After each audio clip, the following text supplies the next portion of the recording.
ఉన్న బంగారాన్ని విడిపించి ఆ రోజు ఆన్లైన్ రేటుకే మేము కొంటాం. Sharma gold company.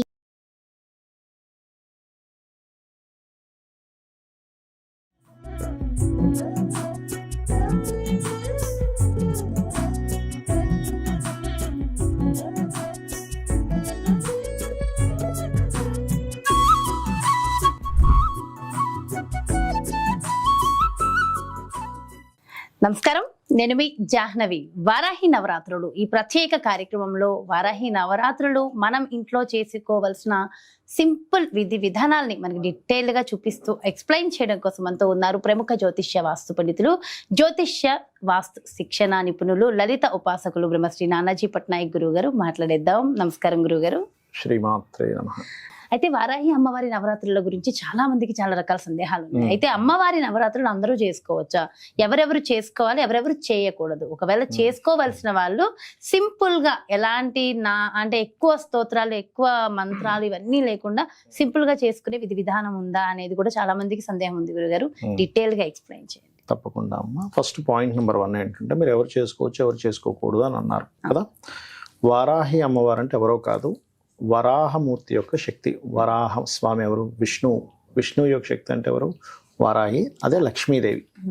ఇప్పుడు ఈ అవతారంతో ఉంది కదా అనేది ఎలా ఉంటుందంటే చేసుకోవచ్చా చేసుకోకూడదా అనే జడ్జిమెంట్ చేయడం ఎలా ఉంటుందంటే, అమ్మ ఉందమ్మ, అమ్మ మిలిటరీలో జాయిన్ అయింది అనుకుందాం.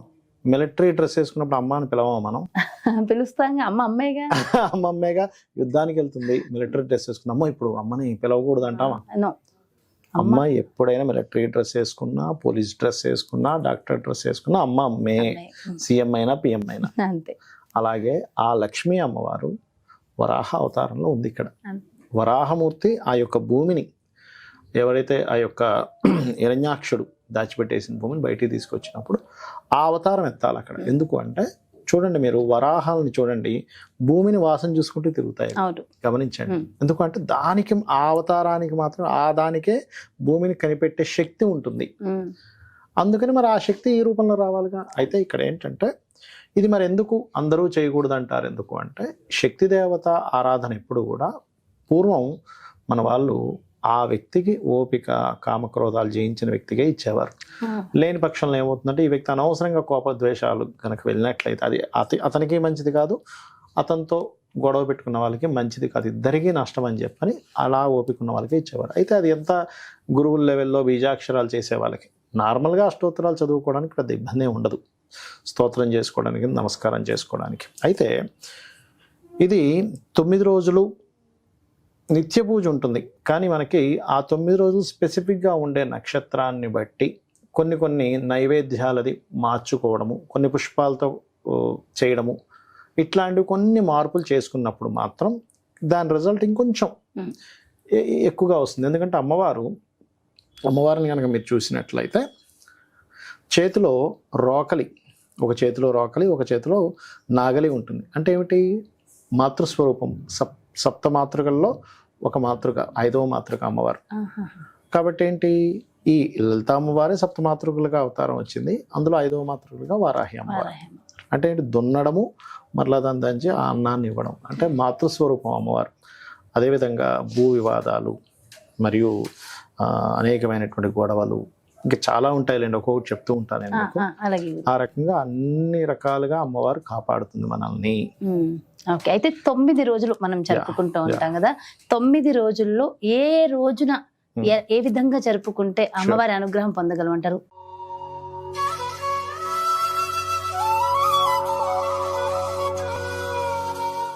అయితే గురువుగారు, ఆదివారము 2వ రోజు వచ్చింది కదా, మరి ఆ 2వ రోజు ఆచరించవలసిన విధి విధానం ఏమిటి? అసలు ఆ రోజు స్పెషల్ ఏంటి? మనకి ఆదివారం ఏమైందంటే భానుపుష్యమి యోగం ఏర్పడింది. భానుపుష్యమి అంటే ఆదివారం నాడు పుష్యమి నక్షత్రం.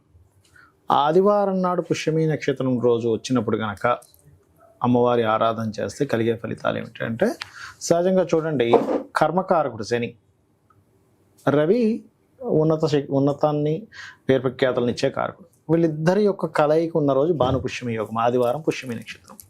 ఇప్పుడు ఎవరికైనా చూడండి, అయ్యో నాకు కెరియర్లో గ్రోత్ లేదు, ప్రమోషన్స్ రావట్లేదు, లేకపోతే తండ్రి కొడుకులతో పడట్లేదు, తండ్రికి కొడుక్కి పడదు, ఒక్కోసారి వీళ్ళు ఎంత కష్టపడ్డా వీళ్ళకి గ్రోత్ రాదు. అవును.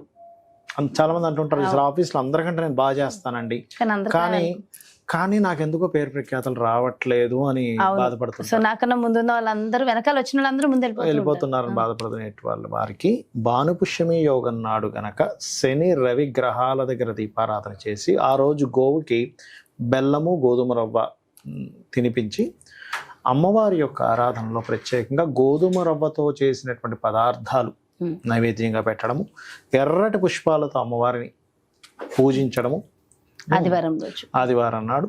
అదేవిధంగా సూర్య భగవాను చూస్తూ కూడా కొన్ని నామాలు చదివినట్లయితే అమ్మవారికి సంబంధించినవి ఖచ్చితంగా బాగుంటుంది. చాలా అంటే ముఖ్యంగా నిందలు పడడము అండ్ గ్రోత్ లో వెనకబడిపోయాను అన్న వాళ్ళకి అనుకునేటువంటి వారికి ఇది చాలా బ్రహ్మాండంగా పనిచేస్తుంది. అదే విధంగా ఆరోగ్య సమస్యలను కూడా తీరుస్తుంది భానుపుష్యమి యోగం చేసినట్లయితే. ఇక్కడ ఏంటంటే కర్మని తగ్గించేటువంటి యోగం ఎక్కువగా ఉంటుంది భానుపుష్యమి యోగం రోజు చేసినట్లయితే. ఇది పర్టికులర్గా ఏంటంటే సంతాన ప్రాప్తి లేదు, సంతానం లేదనుకోండి, ఈ భానుపుష్యమి యోగం రోజు సంకల్పం అమ్మవారికి, అమ్మ నాకు సంతానం కలగట్లేదు, లేదా లేట్ సంతానం ఉంటుంది, కొంతమందికి సంతానం ఉంటుంది కానీ చాలా లేట్ అయ్యే యోగాలు ఉంటాయి. డాక్టర్స్ చెక్ చేస్తే ఏమీ లేదంటూ ఉంటారు. ఈ భానుపుష్యమి యోగం వచ్చిన రోజు కనుక వారాహి అమ్మవారి పూజ చేస్తే ఆ దోషం అనేటువంటిది పోతుంది. అలాగే ఒక్కొక్కసారి ఏమవుతుందంటే వీళ్ళు ఎంత బాగున్నా అధికారులతో గొడవలు ఉంటాయి, సొంత పిల్లలతో గొడవలు ఉంటాయి. ఎందుకంటే శని రవి అంటే తండ్రి కొడుకులు. ఆ రోజు గనక సూర్య భగవాను శనిని అర్చిస్తూ అమ్మవారిని గనక ఆరాధించినట్లయితే అమ్మవారు ఏంటి మాతృస్వరూపం, అంటే ఫీల్ అనేది లేకపోవడం వల్ల ఆ తండ్రి కొడుకుల మధ్యన ఏదో ఇబ్బంది వస్తుంది. ఆ వాత్సల్యం ఎక్కడో దెబ్బతిన్నది, ఎక్కడో చిన్నప్పుడు ఎక్కడో తండ్రి ఏదో అన్నమాట ఏదో పట్టుకొని అది కంటిన్యూ అవుతూ ఉంటుంది. తండ్రికి నిజంగా కొడుకుల మీద ఇబ్బంది కోపమే ఉండదు, కానీ వాళ్ళు బాగుపడాలని చెప్పేటువంటి విషయాలు వీళ్ళు నెగిటివ్ గా తీసుకుంటూ ఉంటారు. అది ఎక్కడో వాళ్ళ జన్మజాతకాల్లో 9వ స్థానము, అది లగ్నం పాడవడము, రవి పాడవము జరిగినప్పుడు ఈ రోజు గనక అమ్మవారిని పూజించినట్లయితే అమ్మవారు ఆ దోషాన్ని తొలగిస్తుంది. మరి అమ్మవారికి సమర్పించవలసిన నైవేద్యాల్లో ముఖ్యంగా ఏంటంటే దానిమ్మ పళ్ళు పెట్టచ్చు, గోధుమ రవ్వతో చేసినటువంటి పదార్థాన్ని పెట్టచ్చు అమ్మవారికి. అలాగే ఇంకోటి ఏంటంటే తీపి పదార్థాలు, గోధుమ రవ్వతోనే తీపి పదార్థం చేస్తారు, తీపి పదార్థం కూడా పెట్టచ్చు ఆ రోజు చేసినట్లయితే చాలా మంచి ఫలితాలు అనేటువంటివి వస్తాయి. ముఖ్యంగా అధికార సంబంధించిన రవివారం కదా, ఆదివారం సూర్య భగవానుడికి సంబంధించింది కదా, అధికార సంబంధించినటువంటి విషయాల్లో అధికారులతో ఇబ్బంది ఉన్న, ఒక్కోసారి రాజకీయ నాయకులతో ఇబ్బంది ఉంటుంది కొంతమందికి, అట్లాంటి విషయాల్లో. ఇంకొకటి మనం ప్రత్యేకంగా అమ్మవారి యొక్క ఆరాధన ఈ యొక్క అంటే భూ వివాదాలకు ప్రత్యేకంగా చెప్తూ ఉంటారు. ఆ భూ వివాదాలు ముఖ్యంగా కొంతమంది రాజకీయ నాయకుల ద్వారా ఏర్పడతాయి. ఎవరో వేరే అతను, ఆయన చాలా పెద్ద వ్యక్తి, రాజకీయంలో పలుకుబడి ఉందట, ఆయన కబ్జా చేసేట, కానీ అమ్మో అంత పెద్ద వ్యక్తితో మనం ఎట్లా వెళ్ళి మాట్లాడతాం, అది కాని పని వదిలేస్తుంటారు. అలాంటిప్పుడు కూడా, ఎందుకంటే ఎవరి ముందైనా అమ్మవారి ముందు ఎవరు గొప్ప కాదు కదా, అలాంటి సమస్యలు కూడా తీరుస్తుంది అమ్మవారు. అద్భుతమైన రోజు ఆదివారం. అందులో ముఖ్యంగా ఆదివారం ఒకవేళ గవర్నమెంట్ పనులు అవ్వాలి, అప్పుడు పసుపు గంధము కలిపిన అక్షింతలతో పూజించడం, సామరస్యం పెరగాలి, అప్పుడు పసుపు గంధంతో పాటు పసుపు రంగు పుష్పాలతో కూడా పూజించినట్లయితే కూడా క్లియర్ అవుతాయి ఆ సమస్యలు.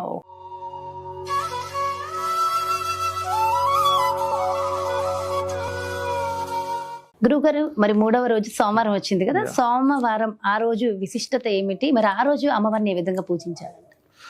సోమవారం రోజు ఏంటంటే పుష్యమి ఆశ్లేష నక్షత్రాలు కొంత కలయిక ఉంది ఆ రోజు, మరియు దాంతోపాటు సోమవారం ఏర్పడింది. ఆ రోజు తెల్లటి పుష్పాలతో గనక అమ్మవారిని ఆరాధించడం చేసినట్లయితే మానసిక రుగ్మతలు ఉంటాయి కొంతమందికి, అంటే చిన్న చిన్న విషయాలకే మనం బాధపడిపోతూ ఉంటాం, లోన్లీ ఫీల్ అయిపోతూ ఉంటారు, అమ్మో ఏదో అయిపోతుందని గాబరా పడుతూ ఉంటారు. అటువంటి దోషములు తొలగిస్తుంది అమ్మవారు. మానసికంగా కృంగిపోతూ ఉండేటువంటి వారికి చేయడం. అదే విధంగా ప్రత్యేకంగా ఆ రోజు అంటే సోమవారం నాడు చేసేటువంటి పూజ చేసిన తర్వాత పెరుగన్నాన్ని నైవేద్యము, అదే విధంగా పాయసం నైవేద్యం పెట్టచ్చు, దద్దోజనం కూడా పెట్టచ్చు కావాలంటే. ఈ మూడిట్లో ఏదైనా సరే నైవేద్యం పెట్టి, అయితే ఇది కంపల్సరీ అని కాదు, ప్రత్యేకంగా ఆ ఇబ్బంది ఉన్న వాళ్ళ గురించి చెప్తున్నాను నేను. మానసిక ఇబ్బందులు ఎక్కువ ఉన్నాయండి, చేయొచ్చు.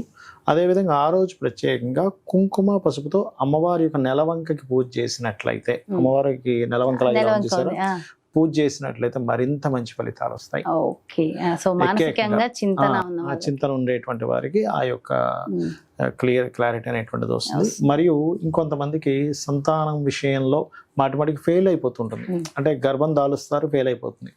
అలాంటప్పుడు అమ్మవారి యొక్క ఉదర భాగం దగ్గర కనుక పసుపుతో పూజ చేసినట్లయితే కూడా ఆ యొక్క ప్రాప్తిని అమ్మవారు ఇస్తుంది. ఓకే, మరియు మోసపోతుంటారు ప్రతి ఒక్కరు. కొన్నిసార్లు వ్యాపారంలో కావచ్చు, బంధువర్గంలో కావచ్చు, నిందల పడ్డము, మోసపడాలు జరుగుతుంటాయి. ఈ రోజు కనుక తెల్లటి పుష్పాలతో పూజించడము, అమ్మవారికి తెల్లటి మాలని సమర్పించడము, పెరుగన్నాన్ని ఎక్కువగా నైవేద్యం పెట్టి వాటిని అందరికీ పంచడం చేయడం వల్ల కూడా మనకి మోసపోయేటువంటివి తగ్గుతాయి. అదేవిధంగా కొన్ని మూమెంట్ ఉంటుంది, అంటే అట్లాగా ఇక్కడ నుంచి షిఫ్ట్ అవ్వాలి, ప్రమోషన్స్ లేదా ట్రాన్స్ఫర్ అవ్వాలి, ట్రాన్స్ఫర్ అవ్వట్లేదని ఎప్పటి నుంచో ఇబ్బంది పడుతుంటారు. అటువంటి వారు కూడా ఈ రోజు తెల్లటి పుష్పాలతో చేయడం ద్వారా ఇబ్బంది అనేది తగ్గుతుంది. అండ్ ఇంకోటి ఏంటంటే కొంతమందికి హెల్త్ ఇష్యూస్లో బ్రీతింగ్ రిలేటెడ్ ఇష్యూస్ ఉంటాయి కొంతమందికి. ఇప్పుడు ఈ చలికాలం వచ్చిందనుకోండి, వాళ్ళకి ఇంకా ఎక్కువైపోతుంది, దగ్గు, కాఫ్ ఇవి ఎక్కువ అవుతూ ఉంటాయి. అటువంటి వాటికి కూడా బ్రహ్మాండంగా పనిచేస్తుంది. తల్లితో ఏదైనా విభేదాలు లేదా అత్తగారితో గొడవలు ఉన్నాయి, కొంతమంది చూడండి అత్తగారితో ఎక్కువ గొడవలు ఉంటుంది, లేకపోతే ఆడపడుచుతో గొడవ ఉంటుంది, అంటే మనస్పర్ధలు ఉంటూ ఉంటాయి. చంద్రుడు మనసుకు కారకుడు కదా. అటువంటి ఉంటే కూడా ఏంటంటే ఇక్కడ మనం పూజ చేసేటప్పుడు అమ్మవారికి చెప్పుకోవాలమ్మా నాకు ఈ ప్రాబ్లం ఉంది. అయితే ఇక్కడ ఏంటంటే మీరు అధర్మంగా ఉండి వాళ్ళ మీద ఏదో నెపం పెట్టేసి అమ్మవారికి పూజిస్తే అమ్మవారికి అన్నీ తెలుసు. అమ్మవారి పేర్లలో వార్తాని అంటారు. అంటే వార్తాని అంటే ఏమిటంటే అమ్మవారి ప్రతిదీ తెలుసట, తెలిసిన ప్రతిదీ లలిత అమ్మవారికి అందిస్తుంటారు. అమ్మవారు వార్తలు అందిస్తుంటారు, వార్తాని అంటారు. అందుకని మీరేదో అమ్మవారికి తెలియదులే, నేను ఏదో కోరేసుకుంటూ అవుతుందంటే కాదు. మీరు ధర్మంగా మీరు మాత్రం కరెక్ట్ గా ఉండి అవతల వాళ్ళు మిమ్మల్ని మనసు ఇబ్బంది పెడుతున్నారు, మానసికంగా ఇబ్బంది పెడుతున్నారు, మీరు ఒక దగ్గర మూమెంట్ కదులుదామంటే కదలనివ్వట్లేదు, మీకు ఒక ట్రాన్స్ఫర్ రావాలంటే రానివ్వలేకపోతున్నారు, ఆడపడుచులతో ఇబ్బంది ఉంది, అత్తగారితో ఇబ్బంది ఉంది, ప్రయాణాల్లో ఎక్కువ ఇబ్బంది పడుతున్నారు, మానసికంగా ఎక్కువ ఇబ్బంది పడుతున్నారు అన్నప్పుడు అమ్మవారికి తెలుస్తుంది మీ కోరిక చేసినట్లయితే ఆ యొక్క ఇబ్బందులు అనేవి పూర్తిగా తగ్గుతాయి. చాలా చాలా చాలా సంతోషం గురువు గారు, డీటెయిల్ గా ఎక్స్ప్లెయిన్ చేశారు. Thank you so much. నమస్కారం. శ్రీమాత్రే నమః. సో చూసారు కదండి, మరి 3వ రోజు సోమవారము అమ్మవారికి ఏ విధంగా పూజ చేయాలి, ఎలాంటి కోరికలు నెరవేరుతాయి, ఎలాంటి నైవేద్యాన్ని సమర్పించాలి, సో చాలా డీటెయిల్ గా ఎక్స్ప్లెయిన్ చేశారు కదా గురువు గారు. మరో ప్రత్యేకమైన కార్యక్రమంతో మళ్ళీ మీ ముందుకు వచ్చేస్తాను. నమస్కారం. సుమన్ టీవీలో మీ పర్సనల్ అండ్ బిజినెస్ ప్రమోషన్స్ కోసం కింది నెంబర్కి కాంటాక్ట్ చేయండి.